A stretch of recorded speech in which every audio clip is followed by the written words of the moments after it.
देखते हैं आप गिफ्ट हमसे ले सकती हैं कि नहीं। वही लोग पाते हैं इज्जत ज़्यादा जो दुनिया में करते हैं मेहनत ज़्यादा। 1 मई एक ऐसा दिन है जिसे पूरी दुनिया में यौम मजदूर के तौर पर मनाया जाता है। मजदूर किसी भी माशरे की बुनियादी इकाई होता है। इसकी मेहनत इस माशरे की बुनियादों को मजबूत बनाती है। मजदूर ही वो अपनी ऐनी इंसान है जो अपने फौलादी हौसलों और ज़बरदस्त कुव्वत से किसी भी कौम का काया पलट देता है। शाबाश।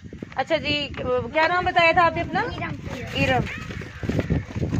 इरम, आपको वाटर कलर पसंद है? ड्राइंग पसंद है? कैसा लगा? इतनी सी स्पीच पढ़ने पर इतना अच्छा गिफ्ट मिला, कैसा लगा जी? कोई और बच्चा चाहेगा पढ़ना? जी। कौन?